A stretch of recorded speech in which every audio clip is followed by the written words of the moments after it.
recording this to the cloud up there, and this is week 4, which gets us into creativity, authentic learning, and emerging technologies. It leads to week 5 on augmented reality and virtual reality.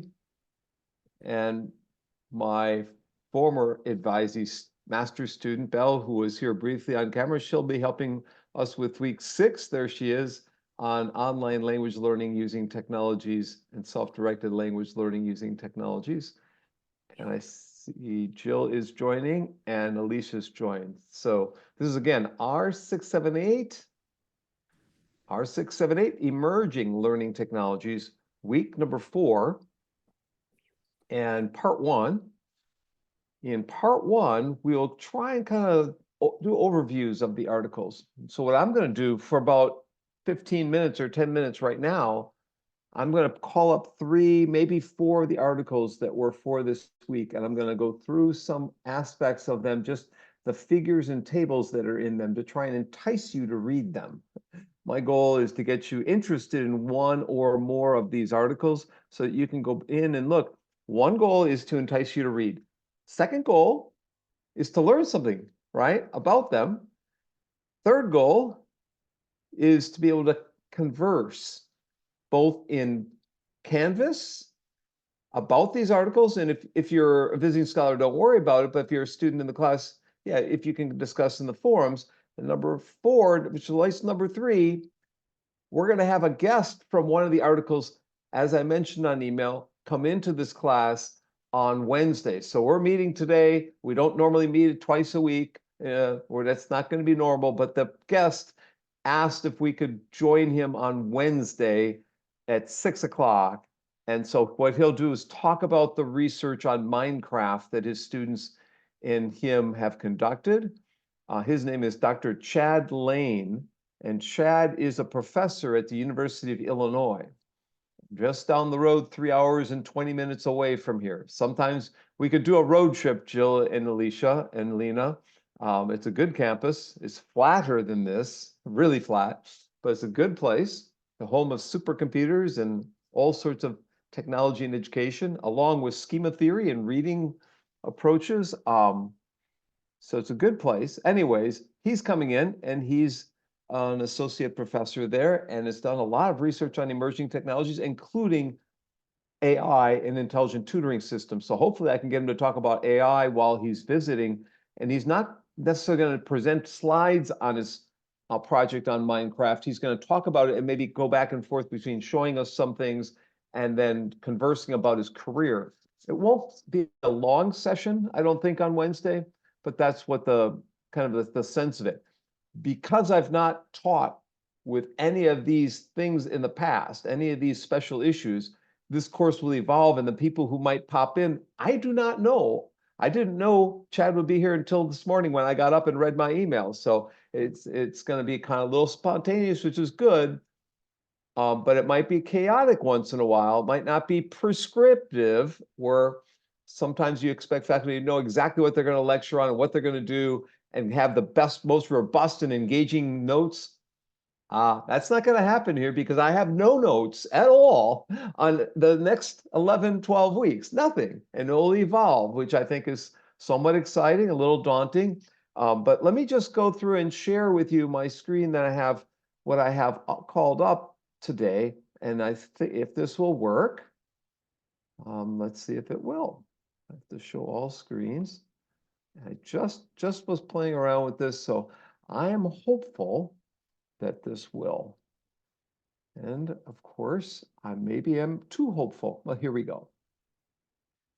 All right. So one of the articles is on, this is the one that we're going to see on Wednesday.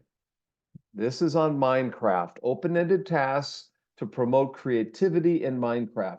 Now, I will say that I'm trained at the University of Wisconsin by creativity experts, so I know a few things about the assessment measures that were used in these studies. The alternative uses test, AUT, the creativity technique here, creativity assessment technique, the CAT, not so familiar with, but I've heard of it. Anyways, they explain in this study the very open-ended nature of Minecraft that they utilized in this study, the flexibility therein, and they try to get students into more open-ended tasks and creative tasks and flexible tasks, and looking at the types of products that participants, the students would engage in, and whether they be scored higher or lower on the CAT compared to those students who are in well-defined groups. So in effect, we've got a traditional comparison study here looking at the students who are in a group where they're allowed to be more creative. So it's setting that up that hopefully they would be more creative versus those students that were utilizing Minecraft in more prescribed ways. And that's typical. So they're just looking at the impact on their designs in this environment. They are not looking at the impact of this one-off experience on creativity in general. I made the mistake early on with my master's thesis to think that involving students in computer-assisted learning, creative spaces for 2 weeks or 3 weeks would impact them throughout their life. I was wrong. I was a master's student. I didn't know any better. Thought maybe one group could be involved in creative thinking techniques and generative ideas. Another group could be involved in convergent thinking, critical thinking, logic. And I'd be able to help their critical thinking in one group, creative thinking in another group. I was mostly wrong. they did have some impact on logical sequencing, or there are certain variables that increase. Well, anyways, they're trying to do a little different things here in this particular study of Minecraft. And so let's just try and go through, and I'm going to have to hide the video panel here so that I can scroll through. And I'm going to exit this, and Esther is with us here. And so if you've joined late, this is the first article that I'll be discussing of 3 or 4. Then we're going to have breakout groups discussing them, and I'm trying to entice you to get interested in these different articles. And then we'll brainstorm questions that we can ask the guest on Wednesday. The guest is Chad Lane, the second author here in this article. Okay, and so if I scroll through this article, we'll kind of get a sense of what Minecraft looks like. As you can see, it's Figure 1, a selection of blocks available in Minecraft, each with unique properties and conditions for use, okay? And so students, to customize the game, Minecraft can be played either by individuals or in groups, locally or on a server, with the use of modifications to the basic games. They can play in survival mode, which requires resource collection, combat, and creation of resource structures to protect oneself from enemies. In creative mode, on the other hand, the player has unlimited supply of resources, no need for food, no chance of injury. I like this world, and the ability to fly freely around in the world. In the study, this study reported, they used a hybrid mode, which was used to enable free play, but no combat, no chance of taking damage. In their study, a limited set of blocks were provided to best estimate the Lego study on a fixed set of Legos that were provided to participants. Okay, so used a hybrid approach. They had many opportunities. Then you get into this notion of big C, little c. Little c looks at just mental strategies or creative problem-solving techniques utilized by an individual student or user, in effect. And they were just analyzing the students for their own creative skills and competencies. Big C, on the other hand, gets at more social cultural implications of what's going on within the groups. This means those products with widespread social appeal, solutions to societal problems, or significant works generated by famous artists or musicians are frequently cited as big C kinds of things. This study didn't look at big C. They looked at little c. Even though groups were working together or could be working together in Minecraft, they were still just concerned about the individual students and the impacts on them. So you got divergent thinking, convergent thinking, creative thinking, critical thinking in this space that they were trying to look at. Very similar to my master's thesis. I was kind of looking at this saying, my God, haven't we moved on from this? Or didn't anyone learn from my master's thesis? My first paper ever written was on divergent convergent thinking. I'm like, well, that's kind of cool. But anyways, I'll let you read if anyone wants to read it. That's exactly what I was looking at a long time ago. So we'll go through here it goes through into the method section. And again, the alternative uses test that was used here, along with the CAT, consensual assessment technique. You can read about these creative approaches. There's a Torrance test of creativity, the Williams scale. There's lots of creativity tests that are out there. Some are free. And in the fall, next fall, I'll teach a class on critical and creative thinking where I'll go through different creativity and critical thinking tests that you can use. Anyways, this study utilized 2 of them. They had 42 undergraduate students from a Midwestern section of the United States. Okay, this is Illinois. It doesn't say University of Illinois, but if all the authors are from University of Illinois, you can bet it's probably done at the University of Illinois. And we will have the guest on Wednesday who did this study, the advisor of the first author. The first author, I think this is his master's or his PhD thesis, probably his master's thesis. And I think he's from China, and I don't think he's in the States anymore. So probably we'll have only the advisor in here. So here are some Minecraft kinds of activities: collecting mining resources, farming, use of electricity, planning and building, maintaining a server, crafting tools, and that kind of thing. And then, so the study, the procedures of the study, they had welcome and orientations. They had one group in a very well-defined task, step by step, as I said, and other in a very open-ended one. And then they looked at the alternative uses tests. It's a paperclip task, and then a conceptual assessment task, which are 3 minutes long and 15 minutes long. So it's not that long. So they might engage in Minecraft kind of activities for maybe a week or a day, and then give them a test. Not that hard, not that difficult, not that long of a study. And here are some sample things that they built, model houses in the well-defined group. And then let's move on down here to other results here. So as you can see in 5.1 table 2, the well-defined tasks CAT scores were lower than the group that had more open-ended tasks. So that's not too surprising because we're measuring creativity. And then we look at table 3, the CAT scores for skill in Minecraft, interest in Minecraft, and over a number of blocks utilized. Here you can see that students, say here, the CAT, conceptual assessment technique, is a subjective judgment by domain experts on the level of creativity present in the artifact. And so students with a high interest level in Minecraft tended to score higher on those than the students with less high level. So apart from the creativity difference between high or well-defined and open-ended in Minecraft, they considered other variables: the skill experience level, the interest level, and the different types of blocks used in the open-ended task. So they looked at interest, skill, and types, or basically it's flexibility category for creativity purposes. I'll move on here.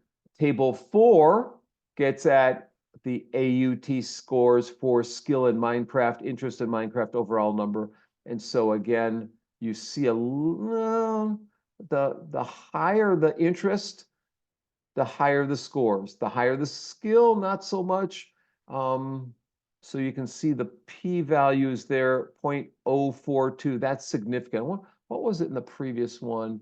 Do we have significance? Yeah, the same thing. Interest was the one, 5.08 to 6.02. So the more interested they are, and that makes a lot of sense, the more likely they'll do better because they'll be more engaged in the task. So you can read the discussion. That's kind of the first one. And the other thing you should read in here is the references in the articles, because you can find the names, the common names in the field, like Sarah DeFreitas is listed in there in gaming. She ran a gaming center, a serious gaming center in the UK and was a guest in this class about a decade ago and hired some of the students. She hired one of the students in my class, actually, at the end of that session. It was pretty cool. You'll see the name Harrington and Oliver in several of the studies for this week. That's my friend Jen Harrington from Edith Cowan University, Australia, and Ron Oliver also from Edith Cowan. They worked with my colleague Tom Reeves on several books on engaging online learning or authentic online learning. They've written a lot about creating authentic learning contexts. And so their research is cited again and again and again. You see the name J.P. Guilford, very famous creativity testing person out there. Let's see who else is in here. Kaufman, another creativity testing person. Richard Mayer, who was a guest a couple of years ago in 511, most famous educational psychologist in the world. He looks at multimedia's impact on learning, and he was an IU professor in his first job after graduating from Michigan a long time ago for 1 year or 2 years, and he went to Cal State Santa Barbara, University of California at Santa Barbara, and has been there forever. He is published. You look him up in Google Scholar, he's got the highest Google Scholars anyone I've ever seen, other than maybe Einstein and Charles Darwin, okay? And might be higher than either of those. You see Keith Sawyer, he's a professor at University of North Carolina, very well known in creativity, and I recommend his books and other kinds of things that you can buy from his deck of cards on how to foster creativity among students. I bought as well. I had a chance to stand behind him at Starbucks at a conference, and I got to meet him and sit down and chat with him for a bit a few years back. Okay, so that's that article. Then I'm going to show you, that's the first, and I want to make sure here, if someone could unmute themselves, I just want to make sure if I go to the second article here, that's article number 4, I think, for next week. Can you see that one? Examining the effect of socially engaged art. Yes. Okay, thanks. That's by Kim So Park. Now, Huijeng So is an IST alum, and I was with her in Japan a month and a half ago. Traveled to look at art, actually. This is one on art here, on socially engaging art. Socially engaged art education to create 3D worlds for fostering creative problem-solving skills. That's the goal of this study. I was hoping that she would come into this class. I sent her an email inviting her to this class. She's not written me back yet. So maybe she'll pop in Wednesday night when we have Chad Lane from Illinois. Maybe, I hope. But I maybe she'll come next time I teach this class. So she's a professor at Ewha Women's University, where we get a lot of students who get their master's at Ewha Women's, their undergrad at Ewha Women's in ed tech, and they come to IST for their doctorates. More students than on my hands, more than 10 we've had come through here that I know personally.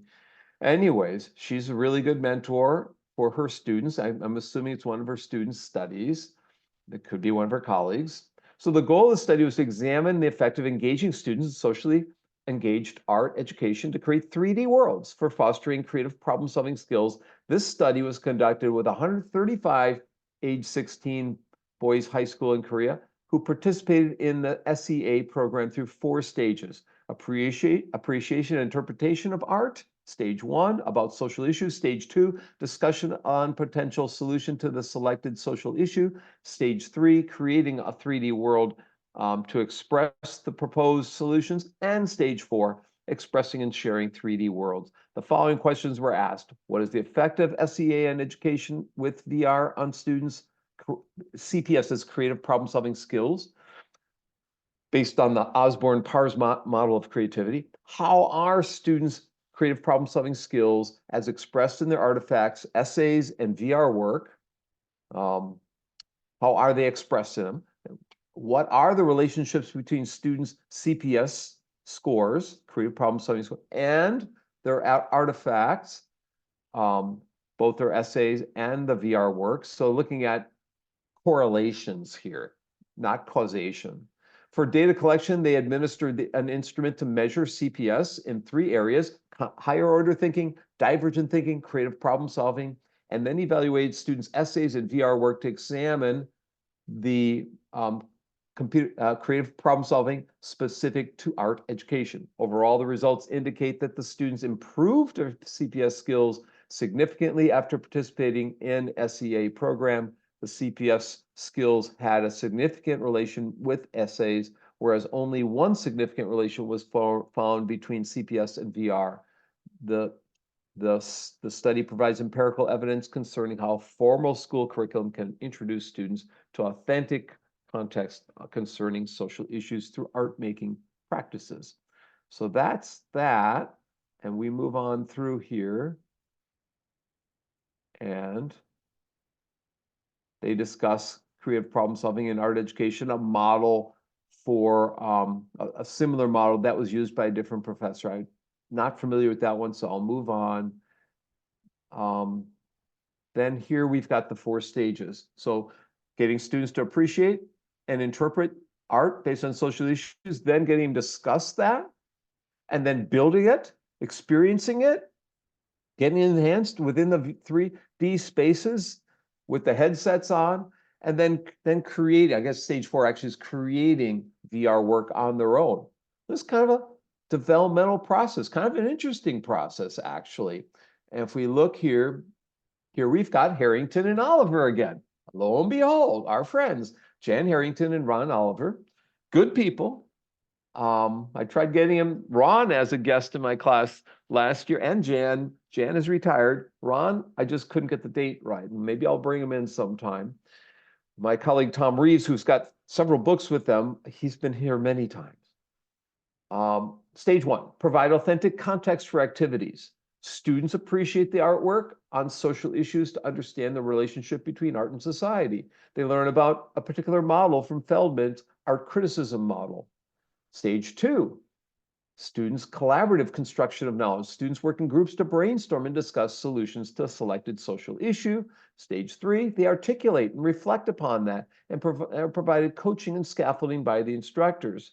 So students work in groups, again, students create 3D worlds to articulate their proposed solution. They write an essay about their work and reflect on it. Teacher provides necessary scaffolding to guide them in the worlds. Stage 4, they get role taking, get involved in multiple roles, provide authentic assessments of learning within tasks. Students experience 3D worlds created by other groups, switching from the role of creator to a user when they try out each other's designs and give them feedback and peer-based feedback. Students are evaluated on the artifact created during the learning process rather than a formal exam, sit-down quiz or whatever. So that's the rubric or the design guidelines, I guess, that they go through. And here we've got some of the art that was actually generated related to either, environmentally friendly products being built, or climate change and global warming and deforestation, or issues of racism, homelessness, refugees, wars, famines, and so forth. So we've got different social issues and social problems that the students are trying to address here, different themes here in their products and designs, in effect, which I find kind of fascinating. This is one you would want more of. I'd like to see what more students have done, or maybe have a link to them so we can explore them and share them with other students. This is a limitation of science in terms of journal articles, because they're only allowed so much space. And I have one, we've just had to delete the entire appendices. Couldn't share any of the students' suggestions about how to do this or that because of limitations on space, or the reviewer didn't think it was important, or whatever. So they get into the creative problem-solving model in the data collection. They explain what was going on in the Korean Ministry of Education, the Torrance tests of creativity from the University of Georgia, Guilford's tests of creativity as well, creative problem-solving tests, higher-order thinking, blah, blah, blah. Then look at essays versus VR work and how that was assessed, and the elements of the design space, the elements and theoretical grounds for the evaluation rubric, whether it's the problem space itself, looking at the description of the problem space, the interpretation or the judgments made in it, And then the solution space, the creative expression students design, the originality of them, the research materials that they utilized and so forth. And that impacted on their essays and their VR work. And now we've got more examples of the 3D worlds that they created to address water shortage or gender discrimination or global warming. And here we do have, while I protested a little bit, here we've got a QR code that hopefully when you click on it, you can go to other examples. What do they say right above? I missed that. If they explain, Table 4 presents the selected 3D worlds based on the rubrics in 3 levels, high, medium, and low, and the QR codes to access each VR work. So it's just one VR work. That link is just to one, or 3, I guess, not to the whole class. And then they get at, okay, what are some, so they had a questionnaire in effect, descriptive statistics of pre versus post, pre-post for 3 variables of creative problem solving.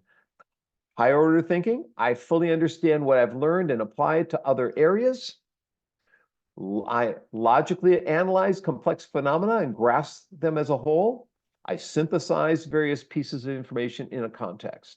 Divergent thinking, I try out new ideas. I approach approaches to problems. I just try them out. I do my assignments in a unique way. I'm a creative person, my own way. I tend to come up with a lot of ideas, fluency, originality, flexibility, elaboration. That's what divergent thinking is. I tend to come up with a lot of new ideas and original ideas. I refine my thoughts to develop them into good ideas. What else do we have here? Creative problem solving. Went too far. Hang on. I think and implement a solution to a problem from many angles. When faced with a difficult task to solve, I know Jill thinks of multiple alternatives. I gather information related to the problem, I draw reasonable conclusions, and I expect the consequences of a solution to a problem in many ways. I expect the consequences of a solution to a problem. I anticipate what's the impact, right? And so they analyzed that, and you see the numbers that are there and look at the significance of each one. So they had paired tests, paired t-tests, looking at higher order thinking, divergent thinking, and problem solving. And if you look at the p-values, those are all less than 0.05. So when they conducted the t-test to examine the significance of changes between the pre-test scores and post-test scores, in Table 7, all were statistically significant. They had an impact on higher order thinking, divergent thinking, and problem solving, but only in this instance, in these particular tasks, not on how they'll function throughout their lives after they leave this particular experiment, okay? Then they looked at the artifacts themselves that were being produced, the description, the formal analysis, interpretation, judgment scores that they had, and then the VR work, the creative expressions, the originality, the application of aesthetics, and those kinds of things. Those are the measures in here.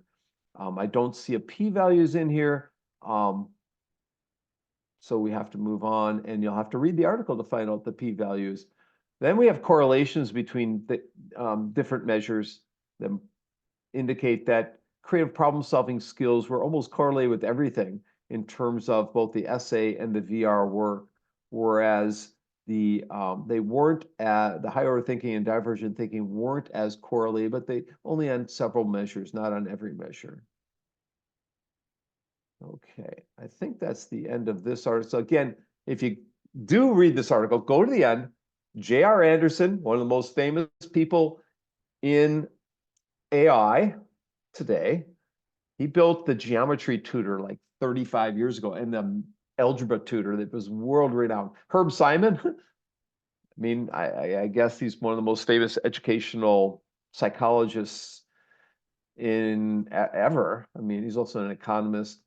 I think he won a Nobel Prize for some of his work at Carnegie Mellon. That's where they are. Lynn Reader's famous for her work on reading and metacognition. So that first, Brighter and Scartamillion from University of Toronto, knowledge building context. I mean, the first people you should be aware of their work in, especially Brighter and Scartamillion in the area of writing and literacy and psychology of writing, if you're interested in writing.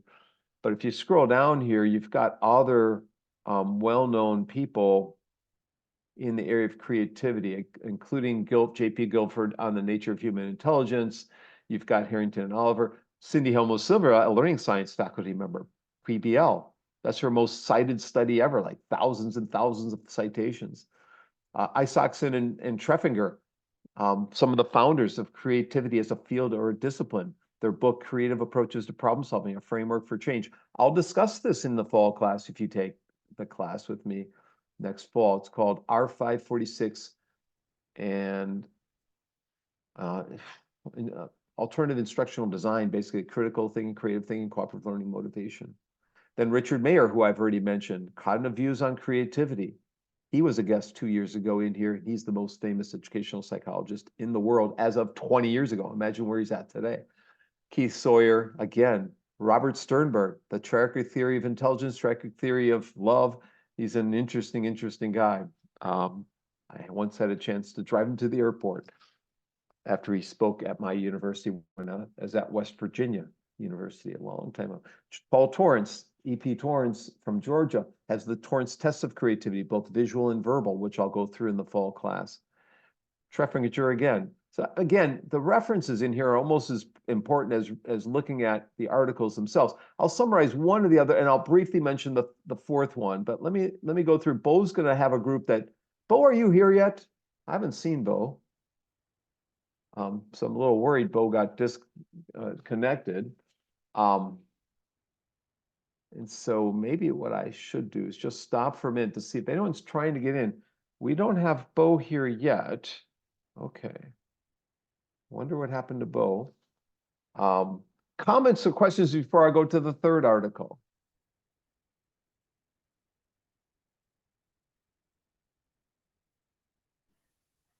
I have a question just on what you just said on that reference list. I didn't catch the name of the person that you said is probably her most cited article, and it was the one before, like, it's Gusan. It was in the H's, and I didn't get what article that was.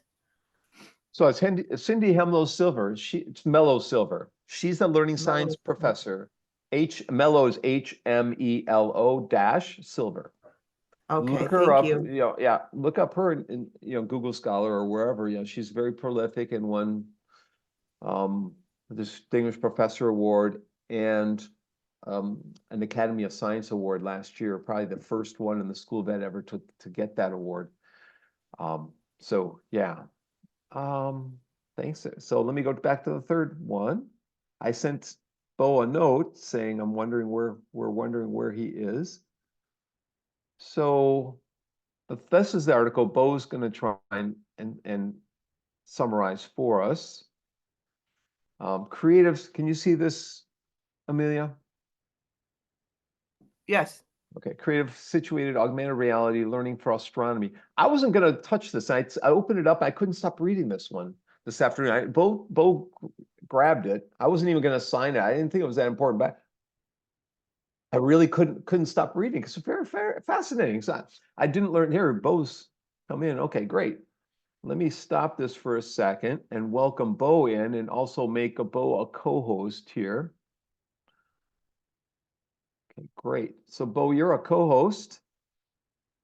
So I've summarized the second article and third article or the third and fourth. Now I'm on to yours. I'm going to move back to the SDL article after this. So you can help me, Bo.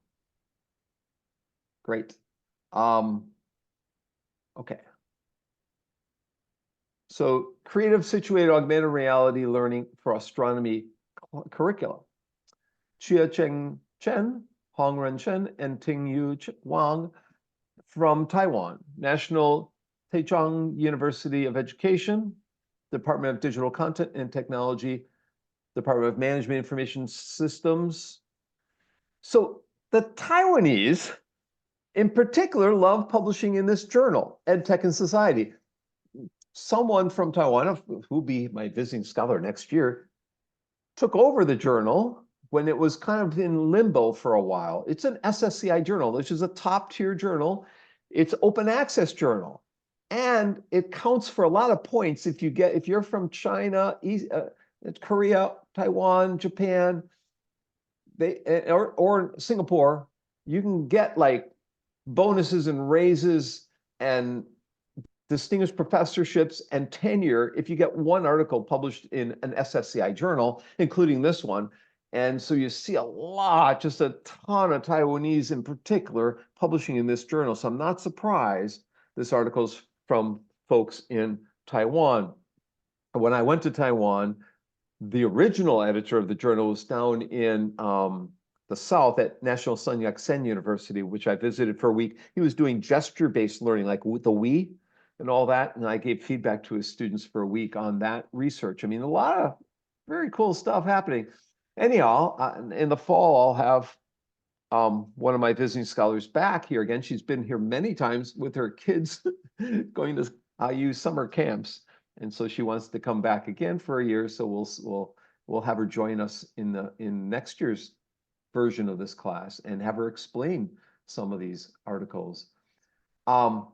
So here, I'll just read the abstract a little bit. Again, this was fascinating. I couldn't put this down, Bo. I wanted to read my articles that I assigned to me. I couldn't because I kept reading your article, Bo. So give us your impression of this article before I go further. Well, as you and I were chatting earlier, one of the things that I came across when I was reading the article here in the first place was that I was able to kind of relate it to some of the work that one of my artist friends is actually doing out in New York right now. He's what I would term like a performance artist, but a lot of what he does is almost from a social standpoint, where he is taking a look at problems within society, and he is utilizing his platform as an opportunity to address some of the issues that he sees and to try and impact change. So I'm not going to like get into like the whole politics aspect of it, but that was definitely one of the things that I drew from this. The other thing that I was pulling from this as well was that a lot of this ties right back into some of the work that we do with project-based learning as well. And this took it from a little bit of a different lens, where a lot of the PBL work that we talk about or we think of, that is predominantly going to be focused on more of your traditional curriculum or integrated with STEM practices. And this really took it to a different level as we approached from an artistic lens. And I really liked that idea. And then obviously merging into the metaverse or the virtual world here as well, provided a completely different avenue for all of that to be framed in. So one of a couple of like the key big terms that I was drawn from this as well. I wrote these down, but we talked about CPS, which was usually in my mind as a teacher, when you hear CPS, that's Child Protective Services. But in this instance, it was creativity and creative problem solving. And so framing it under this lens of being able to utilize your creative juices to not only create something artistic, but also to use it to solve or to attempt to solve an authentic task or an authentic problem that is presented in the real world right now. The second big term that I came across in this was socially engaged art education. And this is really, I think that my biggest takeaway with this is that artists, they oftentimes we see them as like creative individuals that are kind of, flying through life, doing their own thing, being unique and characterized in that way. But in this sense, it is really actually telling to me that their knowledge base is really actually focused on society and what's going on, and the works that they're generating are actually responding to some of the issues that many of us are facing on a daily basis. So I covered that article before you arrived. I'm sorry, that's tomorrow night's class. My other class is delayed to 8 o'clock tonight. Oh. So yeah, so there might be people missing tonight too. Maybe I just invited this class to come tomorrow night because the person who's my guest in the other class is a famous ed tech person, and you might as well meet him and say you've met him, even if you just come for a minute and just say hi and bye. So George Valencianos, originally from Cyprus, got his degree at Minnesota and was supposed to be my advisee here at IU, and he decided to stay at Minnesota. Then he went to Manchester in UK for a brief bit, then UT Austin as a professor, then Canada in the islands off of Vancouver Island as the distance learning chair for all of Canada. So he's moved up fast, and now he's moved back to Minnesota to be professor where he got his degree from. So, George has several books on digital scholarship and other kinds of things, and the online learner, and he's done stuff on MOOCs as well. But yeah, he's quite talented in terms of publishing things. Adventure learning, he's also done research on as well. K-12 kids following researchers and explorers around the world, kinds of stuff. So anyways, I'll talk about that. If anyone wants to come, you're welcome to come. Anyway, sorry if I confused people. I'm going back to the slides here. I apologize too. Yeah, it's just, sorry, it happens. Okay, so this article, many elementary students find astronomy hard, difficult. Students cannot observe planetary motion in the universe, which makes it hard for us. Astronomical knowledge is abstract and incomprehensible. So people like Jill want to study VR and immersive worlds to help them cope with this dilemma. So this study did that too. It's a creative solution. It's situated learning versus augmented reality, and proposed creative situated learning via augmented reality, and developed an AR-based Cosmos Planet app, Go app, to simulate the motion of the planets in the universe. This allowed the students to understand the characteristics and features of each planet through its simulated motion in the universe. Study adapted a quasi-experimental design and control and a qualitative analysis to conduct experiments on teaching astronomy in central Taiwan to these elementary kids. Control group were taught traditionally narrative teaching. Experimental group used the VR and AR. Jill goes, yay! And the results showed that those kids in Taiwan, where Jill is from, showed that students who learned with the use of AR-based Cosmos Planet Go app performed significantly better, not just better, significantly better than control group on the learning effectiveness, learning motivation, flow, moreover, learning engagement, which occurs when the students use multiple perspectives to solve problems, is the most important element for evaluating the AR environment in creative situations. This study extended the field of digital technology assisted learning to the discussion of integrated creative learning environments, which can be used as a basis for reference for scholars' research. Well, what they did for creative learning environments, they used my podcast partner, Punya Mishra's scale that he developed. It's called The Scale. And Punya, about an hour ago, I should say, sent me links to his scale. Here are the links. And you might not know what the scale means. I built a scale decades ago called the Social Constructivism and Active Learning Environments. And I thought Punya's ripping off my scale, but he built his own scale. It stands for support of creativity in learning environment. Support of creativity in learning environment or environments, scale, SCALE. So we put the links in the Jamboard if you want to read about the scale. I'm going to read through some of this article, just brief. I'm going to go through the figures again and the tables that are in this article. So the research questions, the learning effectiveness of the teaching strategy with the AR-based Cosmos Planet app is better than that of traditional narrative. The learning motivation of teaching with AR-based. So these are not that, they just have the same question with different independent and dependent variables, right? Here, learning motivation, the flow experience will be better.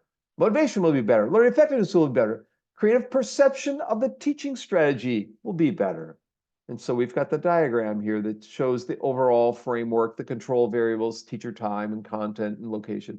The independent variables, we've got a control group and we've got a experimental group, the teaching with the app. And dependent variables, the flow, we're going to measure flow, we're going to measure motivation with the ARCS model, we're going to measure flow with another model, and so forth. We'll use Punya's model to measure learning effectiveness or learning scale. 5th and 6th graders in Taiwan. Might be Jill's sons next year when she goes back to Taiwan, right, Jill? So we've got the contents of figure 2, learning contents of the stars and planets and rotation and so forth. And then we've got the experimental procedure here, 10 minutes, 65 minutes, 10 minutes, 10 minutes. It's not that long. It's a quick and done. We collect our data and boom, we got to analyze the data, we get it published. This is not like spending a whole semester in these VR worlds. It's kind of disappointing, actually. Kind of disappointing that they were not there for longer than this indicates. And, you know, and this is fairly typical of faculty who are in a publish or perish mode. Collect your data, write it up, publish it, move on to the next thing, instead of thinking about, you know, more longitudinal kinds of research, more cross-cultural kinds of research, and yeah, or a combination thereof. So we got the learning in the control groups. You notice how bored the kids are, and the experimental groups. I can't even tell which one is the control group. I would, you know, maybe both are kind of experimental, but anyways, we've got the ARCS model. So ARCS stands for attention, relevance, confidence, and motivate, and is it satisfaction? Yeah, satisfaction. So we've got attention. Control group gets wonderful films and pictures. Experimental groups gets AR and simulated planets. Control group, from a content of teaching, asks questions to make the students curious and trigger them to think. The experimental group lets students practice. They answer the questions, and the questions answered with wrong answers will be displayed on the tablet computer to help them understand it better, and so they can revisit the concept. Planet's appearance are presented in the form of AR with dynamic visual presentations. In terms of relevance, the control groups explain clearly the teaching objectives, blah, blah, blah, more objectives and goals, boring stuff. And then the experimental group gets clearly present the features and learning priorities of each planet. Relevance control group allows students to ask questions. Okay, and you know, teaching content provides familiar examples. We have examples, questions, blah, blah, blah. Experimental group gets to see things in real time, changes within their VR headsets and so forth, or virtual reality. Then in terms of confidence, we have this or that, you know, we've got in-class worksheets, blah, blah, blah, boring. Whereas the experimental group gets exercises that are designed according to different levels of difficulty that students are having difficult. So it's personalized. It's more personalized rather than pre-canned worksheets that they're completing and filling in, right? Satisfaction measures, they complete smiley face worksheets. Were they happy or not, right? And the students in the experimental group get to, you know, get additional help, get additional information, timely rewards, and so forth. Students complete the exercise questions on the tablet according to what they have learned and so forth. So they explain the design of the software and what goes into that particular software. You might want to read that because it's very telling about the, you know, what the environment includes in terms of co-learners and co-teachers and all that, and the rich environments, and a little system architecture figure here in terms of what the content includes, the theoretical underbelly of the study, and the support from the learning environment overall. And then and then we look at the system screens or features that they enter into. Again, we're on a two-dimensional or one-dimensional presentation here, so it's really not indicative of the actual richness of the contents. You have to actually experience it, maybe go fly to Taiwan, go join Jill next year in Taiwan, and go to this school and visit and so forth. Then we got pre-post tests in terms of t-tests. There were no differences between the groups on the pre-test. There were significant differences on the post-test. Experimental group scoring a 91, control group a 82. And then we've got the different t-tests for the dimensions of the ARCS model. And you'll notice that every single dimension of that motivation test, the ARCS, was significant. The experimental group displayed higher attention, relevance, confidence, and satisfaction. So it's pretty telling. It's pretty generalizable then that something happened. It made an impact. The t-test on the different groups in their flow experiences. You know, they were immersed in this world. You would think they'd be in a state of flow rather than those filling out the darn worksheets that were bored to tears, right? Again, you know, all the forms that they got to fill out. Well, of course they're going to have higher flow scores in the experimental group. I'm not too surprised by that, but you have to test. You have to find out if that's the case, right? Then they interviewed the kids, okay? And so in here, they explain that the interview analysis for participating in the experimental process, students said they thought it was incredible to see the 3D planetary motion on a tablet, which can simulate the motivation for learning and stimulate their motivation for learning and more creative thinking. They could discuss with their classmates what they're seeing, what they're observing, the rotations and so forth. Fairly easy to use, they said, and so on. So at the bottom there it says a scale was developed by Richardson and Mishra. And so the scale is just, it's been refined as well. They got a high score on the scale from the students, and here are the items in the scale. The analysis of learners' perceptions of creative environments. The physical environment, the variety of resources are available and accessible to students, a variety. PE2, examples of student work appear in the space. PE3, a variety of work stations are available for students. Furniture, all this stuff. It's not just the technology, but the furniture wrapped, which is a technology, I guess. The learning climate. They're involved in discussions about and without the teacher to deepen, with or without the teacher, deepen their understanding. Students are caring, respectful, and value their differences. The teacher is a facilitator, co-learner, inquirer. And so I'm looking at the final column in here. I'm just wondering, Bo, which column is most important, Bo? I guess the last column, highly agree. So the PE2 didn't exist, but the PE1 definitely exists. And the LC1 definitely at 85%. LC3, teacher or facilitator, 90%. Okay, so, you know, we've got significant happening for engagement. Students are involved in tasks that are open-ended and choice. Students are involved in activities for inquiry and PBL, not risk-taking. That was kind of low.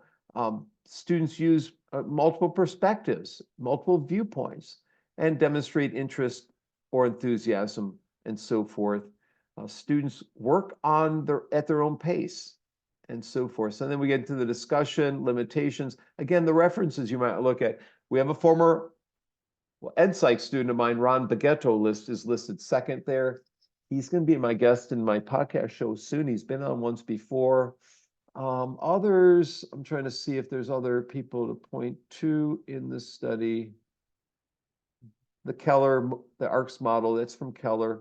Lave and Wenger, very famous for situated learning. They basically created the field of situated cognitions, legitimate peripheral participation, how to become part of the community of practice and all that. That's, if you're interested in communities of practice, communities of learners, Lave and Wenger's seminal work is worth reading. Then Richardson and Mishra, Punya Mishra, learning environments that support creativity, developing the scale. Punya's at Arizona State. I guess that's it for that one there. And finally, I'm going to move on to the fourth article, just briefly mention what it is. Then we'll go into breakout groups and talk about articles for this week. Yeah, how many headsets and so forth, you imagine. So that's the first article with Minecraft. Let me go back to the first one before going to the other one.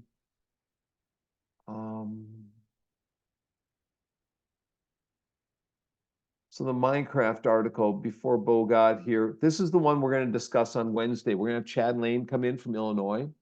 I didn't go through the abstract of this one. I went through the results.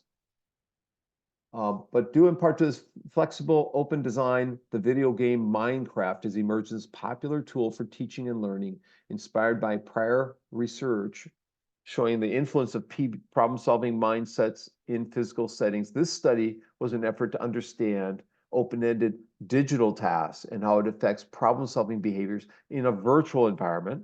Specifically looked at creativity and relationship to task design in Minecraft. And they used the alternative uses test and the CAT test. And judges were trained to look at and use those assessment techniques. They found that the kids in Minecraft in the flexible environments were more creative in effect. We'll hear more about that on Wednesday. I will also summarize this study from Hoijung So, my former student in IST, and her colleagues at Ewha Women's that looked at socially engaged artwork and the results thereof, and had huge impacts, and was a very interesting study. What I didn't mention was the self-directed learning, which is my research area. So this study was done at Northeast Normal University in China. I also didn't look at the digital storytelling. I don't know if a couple of people Emily, I think, talked about her interest in the digital storytelling in Canvas forums. I apologize for that. That's basically the first article for this week after the introduction. So this article mentions that creativity has been identified as a critical educational goal, an essential 21st century skill, which can be captured through learning capabilities, thinking skills, and academic achievement. Although the relationship between creativity, performance, and self-directed learning was theoretically researched, few studies have been looked at. So my area right now is self-directed learning. I'm kind of interested in this. They kind of combine the field of creativity and SDL for this research project. Therefore, the study aimed to design an online self-directed learning environment, OSDLE, to improve student creativity performance. They created an online environment for self-directed learning to enhance students' creative expression and hopefully their ability in turn. Quasi-experimental design was conducted at Northeast China University to explore OSDLE on creativity performance with 106 university students, randomly assigned to treatment and control groups. So this is traditional, it says quasi-experimental, traditional experimental design. Whereas so you don't see control groups nowadays in education. It's kind of expensive, kind of takes a long time, and kind of, we're going to expect the technology enhanced learning environment to be better. So why do we need to have a control? Anyways, we can have subjects serve as their own control by doing pre-post tests. That's one solution. Anyhow, participants in the experimental group learned in OSDLE, whereas those in the control group learned in boring classrooms, traditional ones. The results indicate that students in OSDLE exhibit more performance, creativity, capabilities, continuous improvement, thinking skills, and academic achievement in the experimental group are higher. But the problem in this article is they get pretty deep. They create a new model of creativity and SDL.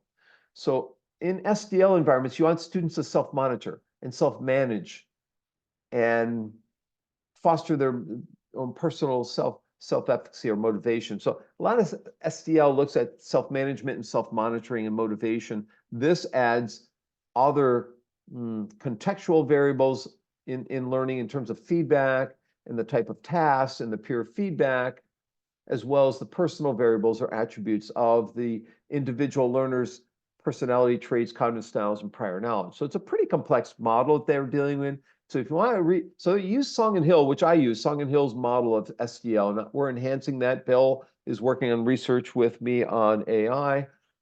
She's visiting here today in this class. She'll be the speaker on week 6. Anyways, so we're studying SDL. This is Song and Hill's research is part of that, but this is extended. This is more complex than that. If you're into complex stuff, you want to read this article. But so this explains the procedure they went in this study, and it gets a little complex here. This is in Chinese, so I cannot read this. I don't know if anyone wants to read this for me, but that's part of the reason I'm not going to be explaining this one. They put it in Chinese. The learning environment, the learning tasks, the learning points. Anyone from China or Taiwan want to explain?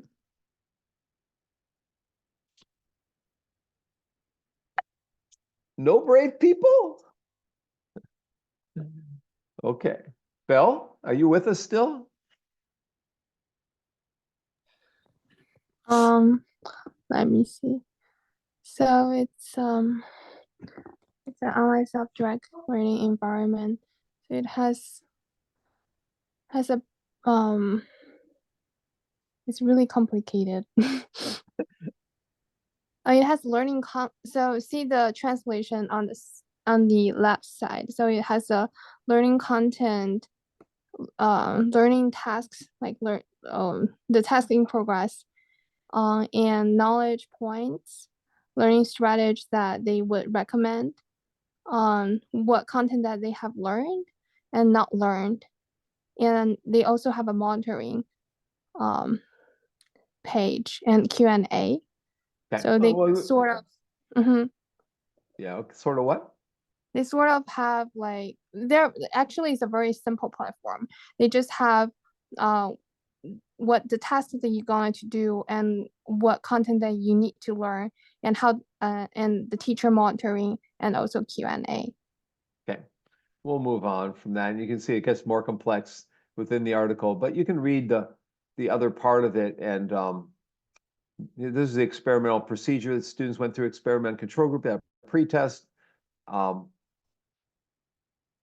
They introduced them to the operations, and the idea is really to self-planning, self-learning, self-evaluation within the experimental group. The traditional group, they had traditional activities again, and then they gave them a post-test, and then they had different measures and so forth. And these measures, I didn't have a chance to get through each one, so I'll stop at that point and just say, so those are 3/4 of the studies of the 6. The last study, number 6, is on, I think, automated driving vehicles, which I don't think are that important to this class, so I didn't even mention it.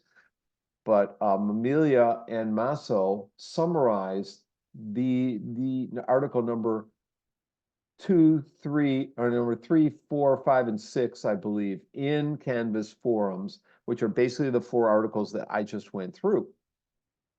Now, I'm wondering from all of you, and I see a lot of discussions which I haven't opened up. So let me open up the discussions here and mix out the participants. Okay, thanks for all of you participating in the discussions. Great, great.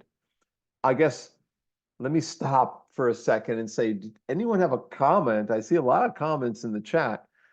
Anyone want to raise a question or post a comment before we move on? Let me ask another question. How many of you have read an article that you really have already started reading one of the articles from this week and are really interested in one of the articles? I can comment something. Yeah. So which article have you read? Yeah, I mean, there's 3 articles. I think the biggest difference between the last one and the previous 2 are the lack of the interaction between the learners. Okay. So that's the reason why her, or I don't know, his class would be very short, and it's not designed for a long-term or semester-based courses. Yeah, that is what I mean. Last week, some of this kind of article are more like a product evaluation. Okay.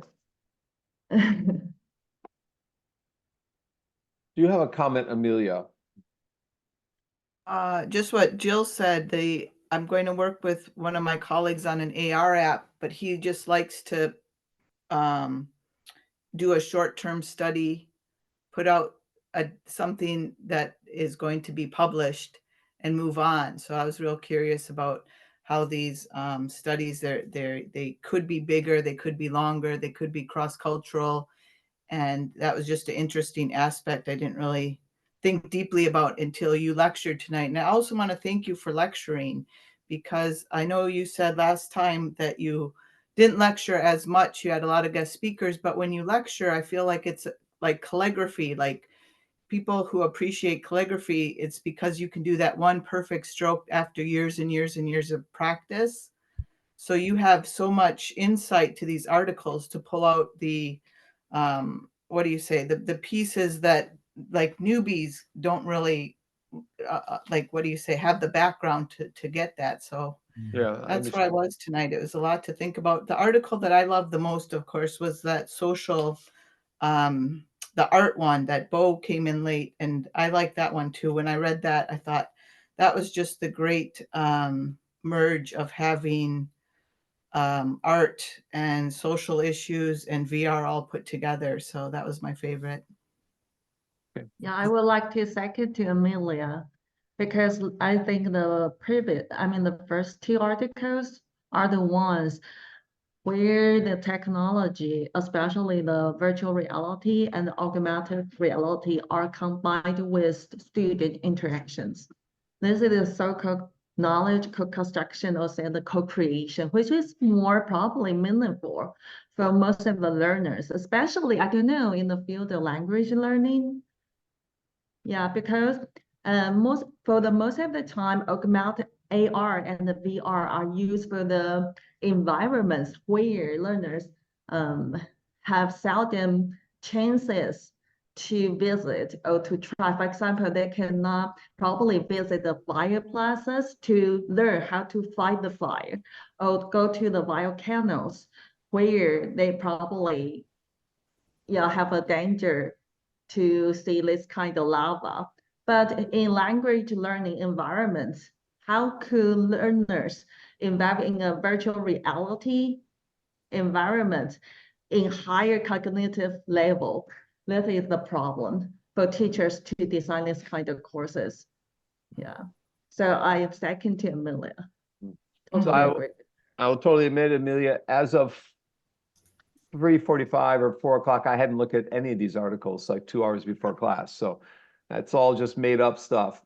Yeah, no, that was good though. So Sung Hee is with us. Sung Hee, is from Korea. She's my newest visiting scholar. Wave, Sung Hee. You want to just say what your interests are in educational technology? What are your interests, so people know what you're looking at? I'm interested in the this menu, creative studies engaged with reality learning for astronomy curriculum. I think VR or other metaverse like that should be applied depending on the content. It cannot be applied to all classes, all subjects, and I think there will be some subjects effective or other subjects not effective, I think. And another thing, I think must be careful distinction as to whether interest will increase in contents of subjects or because subject and the use of just tools.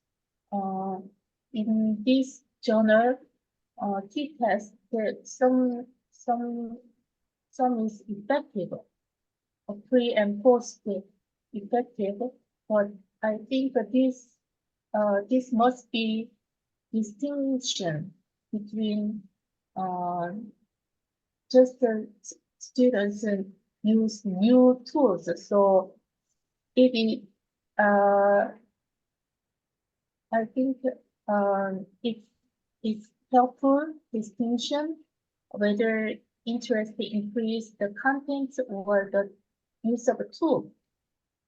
So what I'll do is I'll put Sung Hee with Bo. I'll put Jill with Amelia. And then I'll have the third group in Minecraft. So and we'll discuss, and then we'll come back to a greater group. And I have some things to share, and some people who as I said, I've got two people who have kind of been critical to me in thinking about where we are today, but they were writing 50 to 100 years ago and helping create the fields of online and blended learning and the internet and other kinds of things. I have some quotes. I'm just going to share some quotes to end tonight with. And so what I'll do is I'll pause the recording when we go to breakout groups, but I want you to, 3 things again for this week. 1, I want you to think about ideas on that article you can contribute to the discussion forum. 2, I want you to think about questions that you can ask the guests next week. I'm sorry, the guests on Wednesday that we're going to have. Chad Lane is going to have the Minecraft article. So those people in my group will brainstorm some questions that we can ask Chad. 3, Bo's got the Jamboard set up for each of you. If you want to put the Jamboard link back in the chat window so people can look at the Jamboard and add something on the Jamboard related to your article. So we have 3 articles that we'll discuss. We won't do the SDL one. We'll do the astronomy one with Sung Hee and Bo and one other person. We'll do the Minecraft. Who wants to join me in Minecraft? I'm just curious. Anybody? Or am I going to be by myself? Riza's going to join me. Okay. That's so. And Lena. Okay, great. And then who wants to join Bo in talking about virtual astronomy? Very cool article. Anyone besides Sung Hee? Yep. Okay, Jennifer. And then and Esther. Okay, so remember who you're getting, Bo. Jennifer, Esther, And Sung Hee. and Sung Hee. Right. So Okay. let's just assign 3. Let me assign 3 groups here. I'm going to pause the recording at this point. Jill, what grade is Roy? Okay, thank you, Uma, thank you. You were very helpful. What grade is Roy, Jill? 4th grade? Yeah, the 4th. That's my son's in 4th too. Okay. So does your son play Minecraft, Bo? He does. I was actually just telling my group, his teacher last year had secured like an out of use copy of Minecraft EDU. And they still use this, even though the whole platform has not been updated in quite some time. But they built like full cities on it during school last year, and he absolutely adored it. So Bo and Jill and Risa can bring their sons on Wednesday at 6 o'clock to share their Minecraft. And Lena, you said your daughter is a Minecraft person. Yeah, yes. So we can have Yeah, okay. just briefly for a few minutes at the start, maybe they But can she's a just, big girl. She's I- in 6th grade. it's okay. It's okay. That would be good. So we can have a few kids say hi to Dr. Lane when he arrives on Wednesday, who are Minecraft players, and then he can talk about his research on Minecraft a bit. So that's for this. It won't be a long session on Wednesday, be relatively short. It'll be about a half hour, maybe 45 minutes. We'll get into maybe his career a little bit. So it could go up to an hour, but not longer than that. So I did ask him if he would like to present on his AI research. I said, I'm sure my students would like to hear about your research on AI and intelligent tutoring systems. But the Minecraft is particularly what I asked him to speak on. But he basically, if you look at his resume and his bio, he's interested in many of the topics of this class. So, and we'd never met before. I'm surprised we've not crossed paths. Well, because of this class, I contacted him. So he was the one person of 4 emails I sent to get guests, and he was the only one. Even my former student, my good friend, hasn't responded to me yet, but it was kind of late notice. So all that. So, and then the following week on a Monday week, that will be, so next week's week 5. So this is still week 4. So on week 5 on Monday at 7 o'clock Eastern, we have Dr. Robert Cosma, Bob Cosma, who's a very famous guy for educational technology and his research in many areas, evaluation and online learning and simulations. I think he's a chemistry person, or he's like you, a science person originally, Ariza, but he was at Michigan University for a long time, and it was at Stanford Research Institute evaluating major big projects. Well, he's written a new book on making the world a better place. And he's also written LinkedIn articles about a controversial manifesto written by the person who built Netscape. I don't know if you remember Netscape back in the days. The guy who built Netscape has a manifesto about educational technology. He's a University of Illinois person.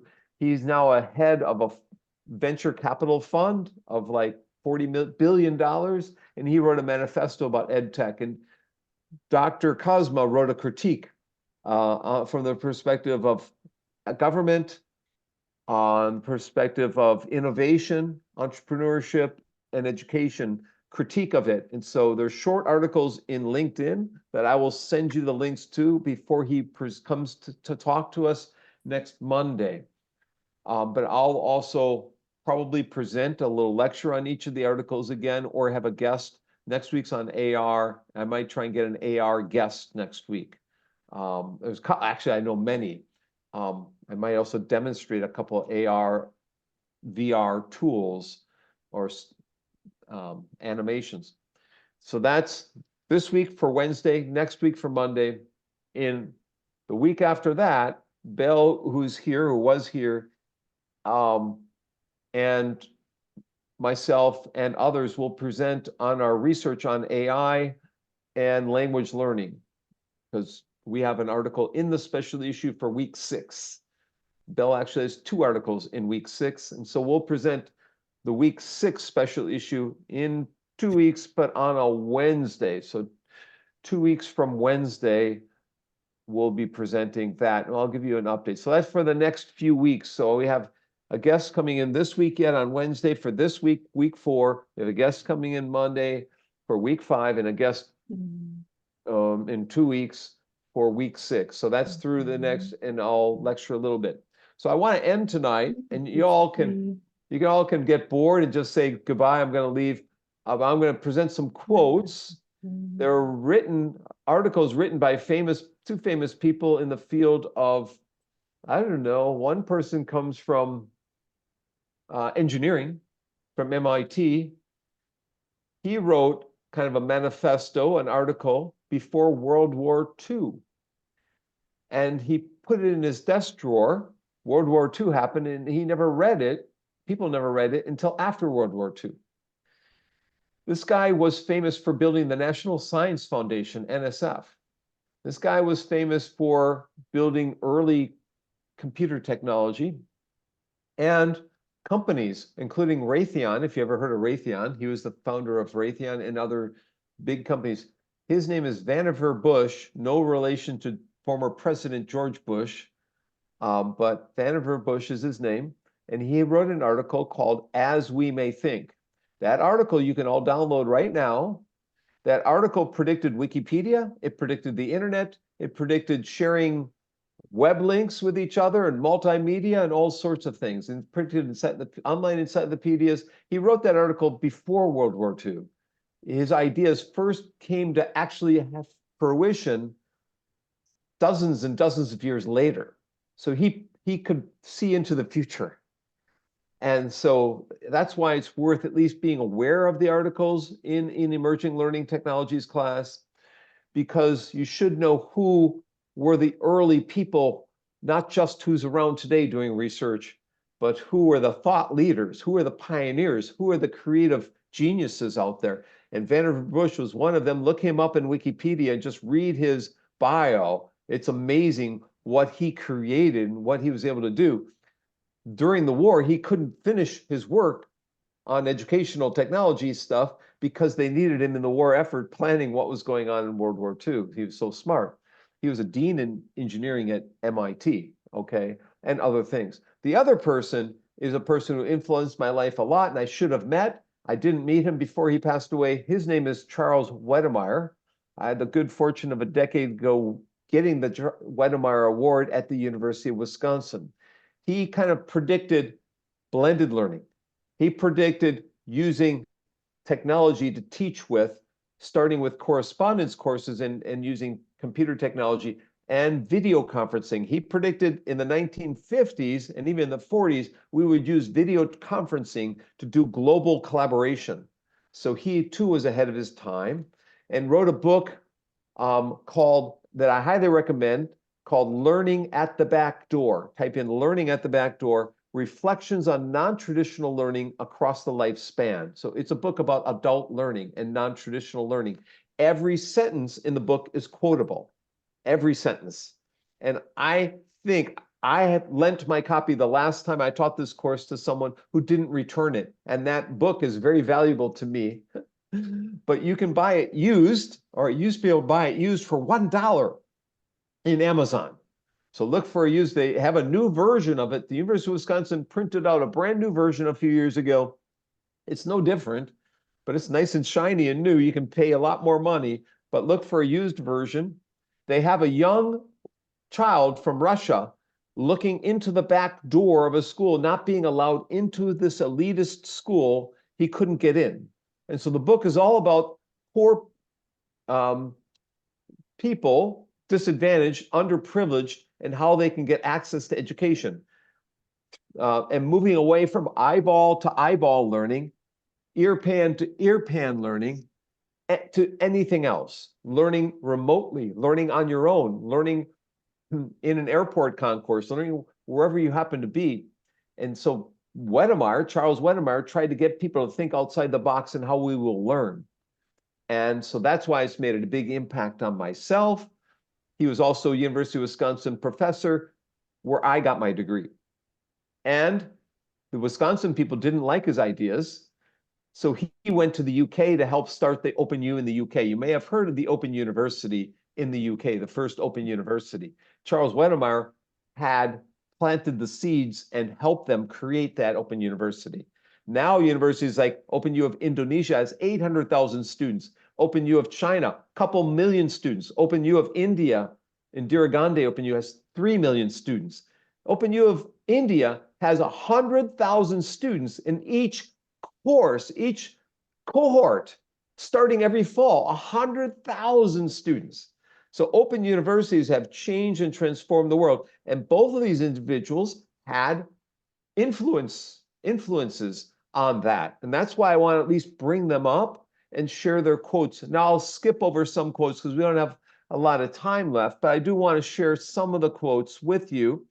And what I want you to do as you listen to the quotes, I want you to maybe you can't write them down, but if you could write the number of they might be numbered. I'm not sure. I think they're numbered, but write at least a brief bit about the quote. Maybe in the chat window, the ones when you resonate, when you really appreciate the quote. Just which quote was it that you really liked?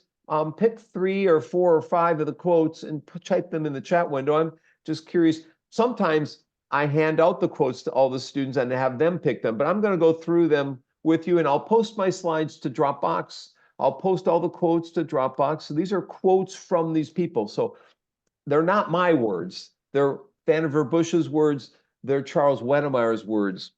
But they kind of get the mindset of, hey, this is important stuff. We're reading research every week, piddly little, one research study on a group of students for 60 minutes or for a week. These people think about the broader, they think about the whole forest, not just the trees, right? So we think about what's going on there to help learners around the world. They want to have an impact on learning environments. So they move us away from traditional formal learning environments to anything else, okay? Because learning can happen anywhere with anyone at any time. Okay, so that's a long introduction. I could keep going. You can see it's my little spiel here. Okay, let me go and share my slides and see if I hope I have them called up here. And I'm gonna have to open up all my windows. And that's the 3. There we go. Okay, the first one I'll start with is Vannevar Bush, just because that's the first one that came up on the screen. This article appeared in Atlantic Monthly. Atlantic Monthly still exists. It appeared in Atlantic Monthly in the 1940s. He wrote it in the 1930s. He put it in his desk drawer until after the war, until after World War II. It's only 8 pages long in Atlantic Monthly, but it's cited a lot. Okay, so this will also make you, just being aware of this article, as we may think, will help you when you want to refer to someone in history and historical time. People know this study, or this, not say, in this article. People are aware of this article. So Vannevar Bush said, there's a staggering amount of information. Back in the 1930s, it got published in 1945 when the war ended, right? But he said, we got so much information, a mountain of information, so much stuff. It's mind-boggling. The investigator is staggered by the findings and conclusions of thousands of workers, conclusions which he cannot find time to grasp. It's too much stuff. Specialization is increasingly necessary for us to help us make sense. Professionally, our methods of transmitting and reviewing the results of research are generations old, are now totally inadequate for their purpose. If the aggregate time spent writing scholarly works and in reading them could be evaluated, the ratio between these amount of times would be startling, staggering. Between the spent in writing and in reading could be evaluated. If a record, if it is to be useful to science people like all of you, you're social scientists now, being in this field, Rez is a physics professor, to be continuously extended, it must be stored, it must be consulted. Today we make a record conventionally by writing and photography, followed by printing. We make a record on film, wax discs, magnetic wires. He wrote this in the 1930s. Even if utterly new recording procedures do not appear, these present ones are certainly in process of modification and extension. Adding a column of figures is repetitive. Machines could do that long ago. Machine is sometimes controlled by a keyboard he thought about, and thought of a sort of enters in reading the figures, poking at the keys and typing them in like a word processor, right? Machines, they're going to have this stuff that we can depress the keys on a keyboard and type it all in. They're going to be far more versatile in commercial machines so that they are readily adopted and adapted for a wide variety of operations and uses. They'll be controlled by a control card or film somehow, or a system, or operating like Windows.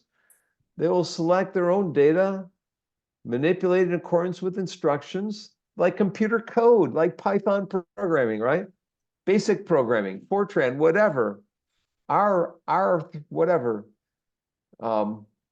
They'll perform complex arithmetic computations, computational thinking, exceedingly high speeds, and they'll record the results in such form as they are available for distribution and manipulation later. Machines will have enormous appetites.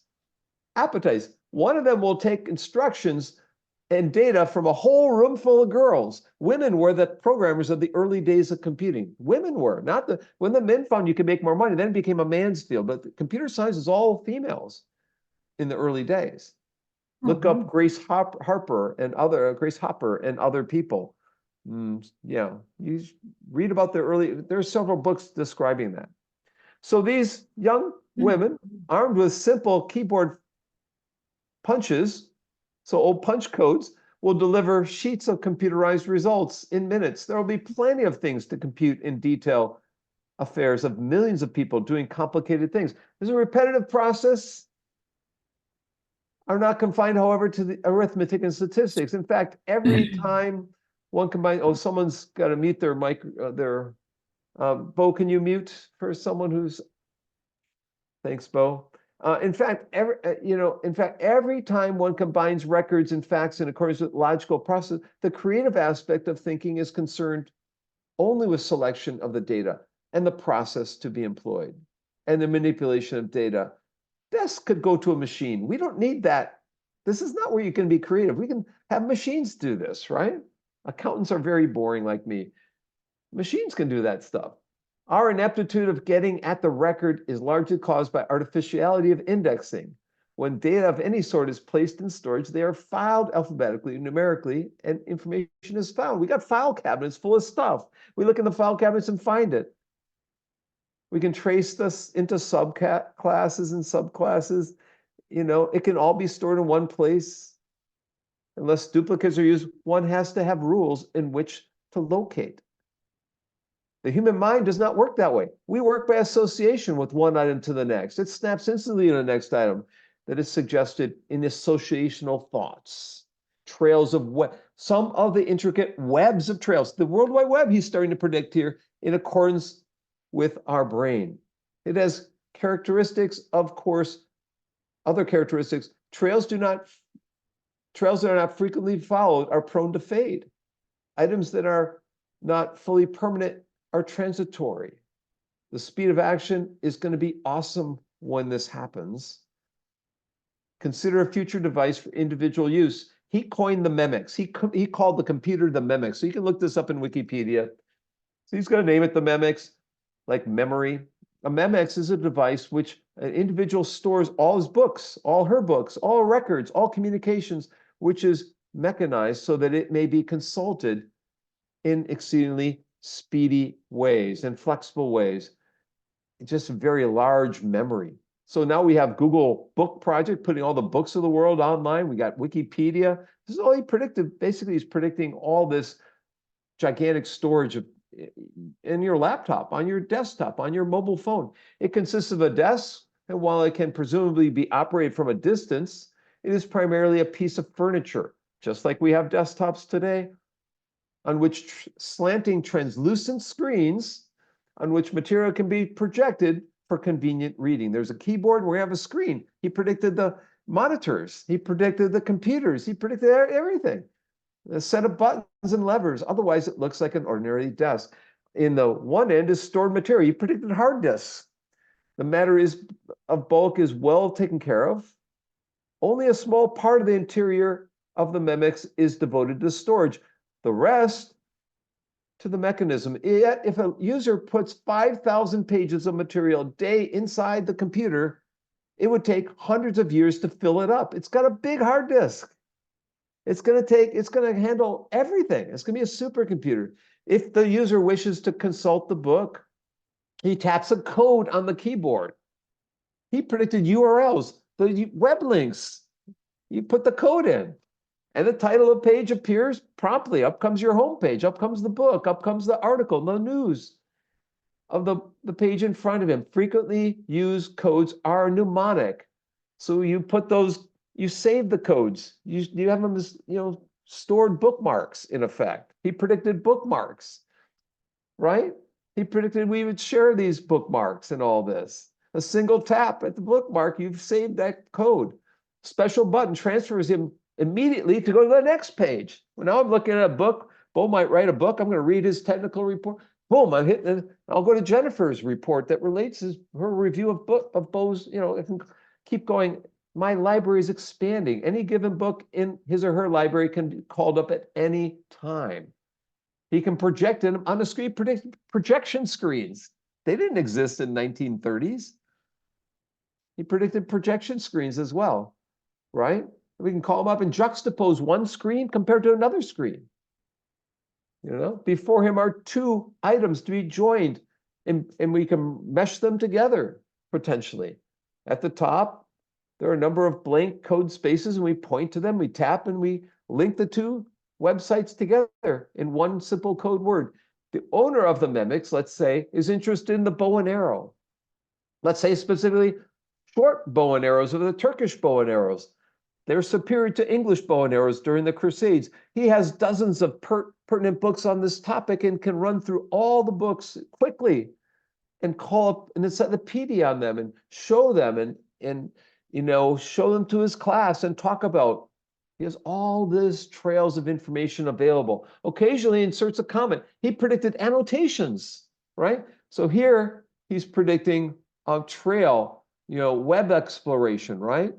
And here he's predicting personal annotations, commenting. We can comment on things. And the tables, maybe on, certain pages of the textbook. We have side trail notes that we can share with our colleagues and send them to them, So when Bell and I edit the paper, we put comments and annotate. Bill, you might want to take care of this. Well, that's all Vannevar Bush. He inserts the page-long notes of his own on the side comments, right?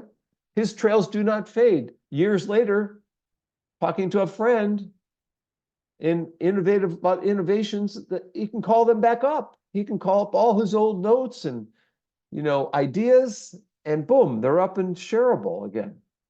And we've got pictures and different images that he can share with his friends. about the bow and arrow, Turkish bow and arrow. That's still there. We have a wholly new forms of encyclopedias. He predicted Wikipedia. Gonna appear. Already made with a mesh of associated trails of thoughts through them. Ready to be dropped off into the memics. And Wikipedia, by the way, is on many kids' mobile phones. It's a free resource that's helping literacy around the world. So what he's saying, we can take these encyclopedias and drop them off, share them with our friends. You know, the lawyer has at his touch an associated opinions. He can call, and doctors can call up radiology reports, and other colleagues can look at the radiology scans and get other, and we can all experience and talk about this together and get multiple opinions shared. The physician, puzzled by a patient's reaction, strikes the trail established in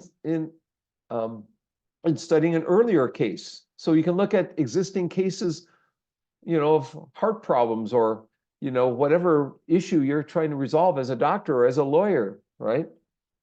And seeing whether certain laws might apply. You got all these histories. This now can be shared instantaneously. Society can change because this data is there. It's resident.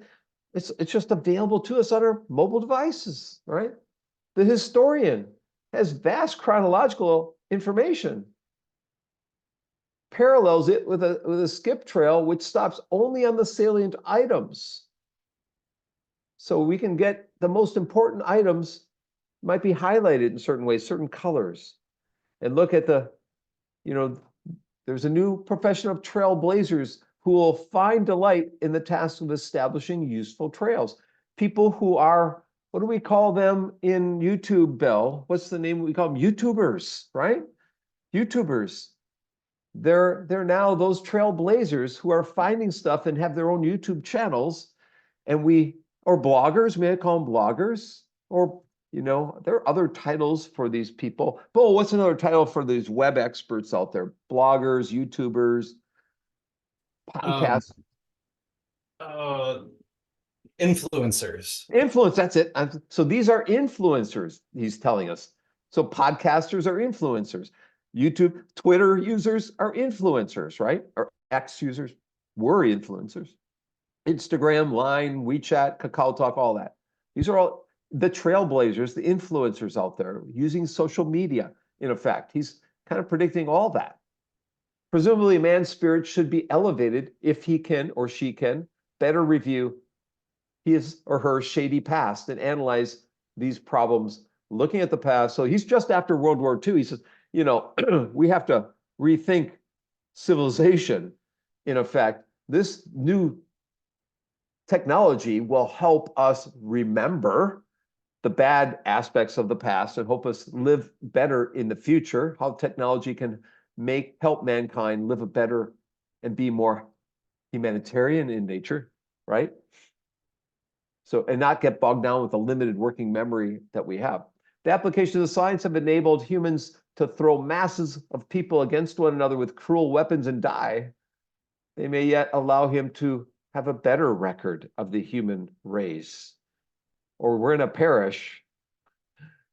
In the application of science, needs and desires of human beings, it would seem to be singularly unfortunate if we were to terminate the human species because of ignorance, stupidity, and other things. That would be a tragedy. So that's Vannevar Bush. Okay, that's the first one. The second one, I don't know what we're dealing on time here. We're at 8 o'clock. We've been going for almost 2 hours. Try and make this brief.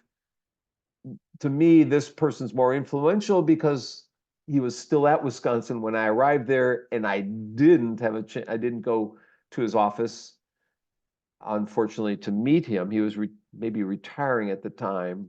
But his student, Michael Moore, you might have heard of. He's known for his work in student-instructor, student content, the learner-to-learner interaction, learner-to-content interaction, and learner-to-instructor interaction. His famous forms of transactional theory of distance learning. That's Michael Moore, who's still around. He was a Penn State professor. I did have a chance to meet with him and talk to him and publish in his books. So yeah, I did find out a lot about Charles Wedemeyer And there, I have articles I can share with all of you if you want to follow up and learn more about Charles Wedemeyer or Vannevar Bush. I have some from the last time I taught this course. I had a whole slew of resources. So Wedemeyer, great. So Wedemeyer's book, Learning at the Back Door, buy it for $1, $5 used. It should be immaterial whether one has learned at the front door or the back door of the palace of learning. What one has learned, not where one has learned, not how one has learned, not what sequence one has learned. At one institution one has learned. I know my friends from China want to go to Oxford, Cambridge, Stanford, or Harvard, maybe Indiana. Doesn't matter today. You can learn, I can learn from Harvard and Stanford. It's all open access, all MOOCs, and there's lots of stuff for free. Every course from MIT is available for free on the internet. It's all free. So it doesn't matter when I learn that stuff, it's available forever for me. I can go today, tomorrow, next year, 5 years from now.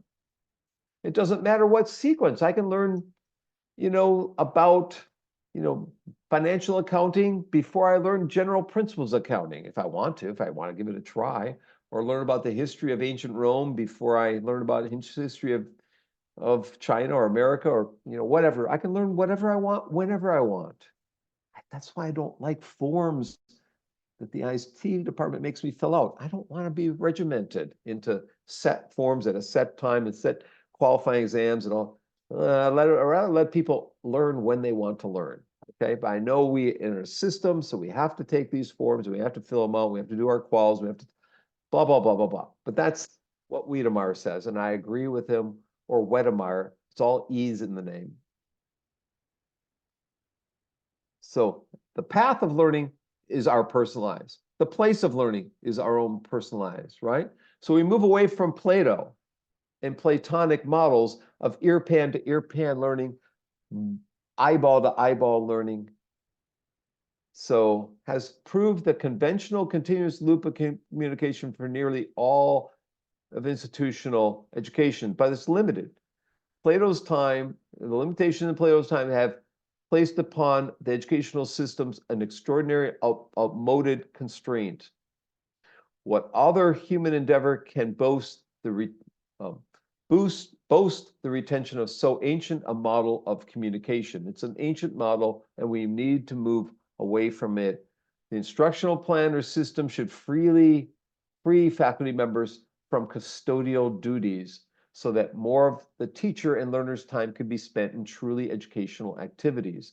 The instructional system should offer choice, more opportunities, and more subjects, and more formats, and more methodologies than ever before, because we have all the contents available through correspondence courses, through distance courses, through computer courses, through micro-credentials. Instructional system now includes MOOCs. Blended learning should mix media and methods that combine each subject in a more effective way. The media and technology employed should be articulated in design and use. That is, different media or technology should reinforce and the other structure of the subject matter and teaching plan. That is, the different media or technology should reinforce each other and the structure. Plato, the disciple of Socrates, and the teacher of Aristotle gave such a powerful and compelling form of discourse that for hundreds of years, educators clung to it. This concept of teaching, learning in a time-space continuous and interactive loop. It is now recognized that teaching and learning are separate concepts, are separate acts vested in different people. And neither activity needs to be constrained to real-time conditions. We don't need Zoom. You can do it async in Canvas, is what he's saying, right? We don't always have to be in the same room, same time. We can read our mobile phones, email. We can now learn whenever we want. Now, if the communication system is a given, either because it is only the system available, think of Plato in the Grove of Academos, or a cultural artifact acting as an imperative, then there are no options. Then the communication must be face-to-face, eyeball to eyeball, ear-pan to ear-pan. If we're limited to Plato in learning in Academos, we have to be with him in the vineyard. We have to be with Dr. Bonk in room 2140 in the School of Ed. That's pretty limiting. You know, that's the old model of face-to-face instruction. As Native American Chief Seattle said, the earth belongs to man, man belongs to the earth, and things are connected. Man did not weave the web of life, he is merely a strand in it. Whatever he does to the web, he does to himself. I don't think Chief Seattle is predicting the web here, but you might think that. Then he goes on, our perceptions of teaching, learning, schooling, and knowledge are all changing, all undergoing change. Huge. It is possible to delay change, but it's going to happen. Change will happen. It's going to influence us, and people will want the change. Even for those who can control their immediate activities, you can't deny change momentarily, but long term, you can't deny the internet. Pandemics will happen, and people have to move to the internet. You can't deny blended learning. You can't deny mobile learning. You can't deny immersive learning. It's going to happen. The trends towards change, with all important implications on teaching, learning, schooling, and knowledge at all levels and in all methodologies, are going to happen. 5 terms, he said, are important: distance education, non-traditional learning, independent study, out-of-school learning, and external studies. What does this have to do with learning at IU on campus? Nothing at all. Nothing at all. So this is why universities are worried, because where we're going is where they're not been. They haven't been there. They're getting ready to, some are getting ready to go there, but it's been slow. Pandemic has pushed them. They were waiting and waiting and waiting. The pandemic pushed a lot of people into, okay, online might have, let's look at online, blended, let's look at hybrid forms of learning. So, this is what's happening here. What is interesting about this disparity and ambiguity of terminology is that all those 5 terms cited signal an end to space-time barriers to learning. We can now learn in a train for correspondence courses or using our mobile phones. They signal the use of a medium or method of communication to link the learner and the teacher through the mail, through television, through radio, through the internet. Distance learning, it happens many shades, many variations. They signal great autonomy on the part of the learner as a desirable end. The schooling experience, however, need not emphasize and reinforce only dependence on learners. The new emphasis on learners and learning. The learners don't need to be dependent on the school. The control, the focus should be on learning environments, learner-centered learning.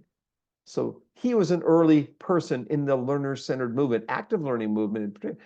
This is burgeoning, growing this non-traditional field. New programs like the IST Masters online. That's new. It didn't exist 25 years ago. The certificate, IST online. That didn't exist. The EDD online. That didn't exist 10 years ago. There are a lot of programs, non-traditional, the power to invigorate education towards independent learning, self-development. MOOCs didn't exist 15 years ago. All these certificates, nano degrees, micro-credentials, micro-learning, what is needed throughout the lifespan for the self and independence is a blend. So he pretty blended, I have papers he wrote about blended learning in the 1960s. 1960s, and people still in America are not aware of blended learning in the 2024. Some of which this blend will be traditional, some of which will be non-traditional. We need both. We do need traditional. I don't want to downplay, but we just need more. There are going to be billions more learners than we had a decade ago, learning 2 decades from now. That are going to get access to the internet that don't have internet yet.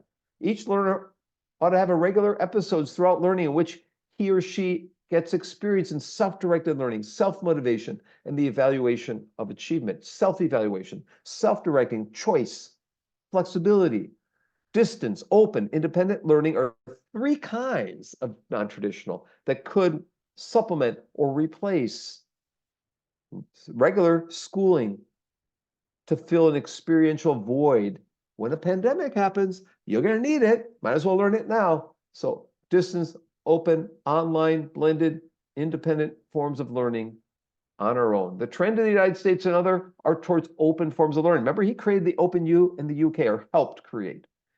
can't be separated, these open forums, from the extraordinary efforts in our times to create better learning situations out of which an improved human condition may evolve in time. So like Vannevar Bush, he says we need to improve civilization. We need to improve the human condition. We need to have education make an impact on learners. He's bigger picture. So these studies we read on Minecraft or astronomy, VR, these are the trees. These guys are talking about the forest, okay? A number of open learning trends is related to a number of phenomena: social, economic, political, technological, demographic, educational. So demographics indicate there's a enrollment cliff happening. Universities are not going to have the number of kids. Women and men are in Korea, in Taiwan, in China, in US are having less babies.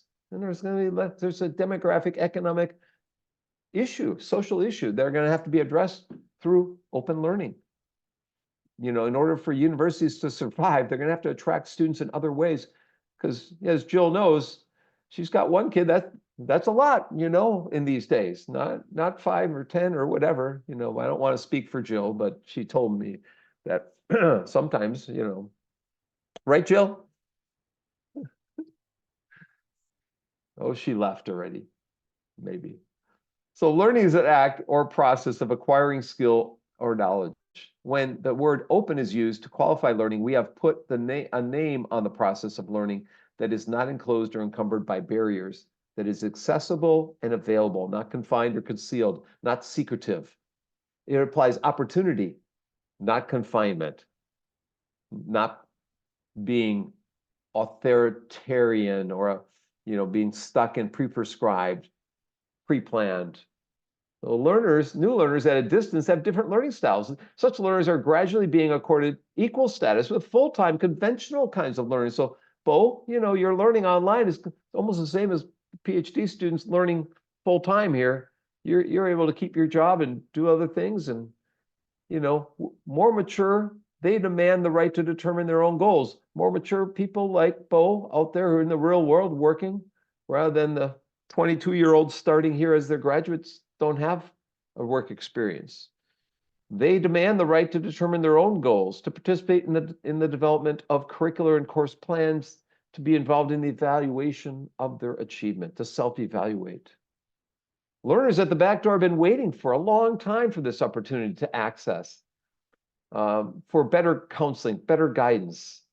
Teaching that should welcome a diversity of learners and diversity of learning styles, courses and resources available at their own pace, on demand, when they need them, that are relevant to their lives, relevant to their jobs. They now demand and expect equal recognition in their achievements, in their knowledge, in their skills, however, whenever, wherever they need. Those knowledges, those skills, those resources, those opportunities to learn wherever, whenever, has huge implications when society moves on. When learners cannot find humane and practical elements in schools, they're going to proceed to learn on their own. And they are. They're learning through social media. They're learning in WeChat and Line and Kakao Talk and Instagram and Twitter and all these other, you know, WhatsApp. If non-traditional learning systems can free learners to pursue learning as a natural activity, lifelong, as needed, the potential of non-traditional learning will finally be realized. We've moved from paper and clay tablets and chalkboards and books and newspapers. Now we move into other ways of learning. This has worked for generations, but now we need something else. We need something like the internet. Most learners are familiar with some of those, but we're now learning with radio and television. This is in the 1960s, right, and 70s. And computers and telephones. Mobile didn't exist when he wrote his book, right? So mobile phones were maybe first, when he died, maybe first coming out in the late 90s. I think he died. Might be early 90s. So yeah, satellites, he was big in satellite learning. So learning via technology is not merely a matter of substituting one technology for another. As Michael Moore points out, learning apart from a teacher by means of communication through print or electrical device implies a different way of learning, a different way of schooling. Technology per se won't give us autonomy. Technology opens doors, it opens levers, it permits opportunities to learn. learners might be constrained by the instructors, or learners not under constraint and direction of teachers might learn in a wholly new way, begin to exercise autonomy in a different way.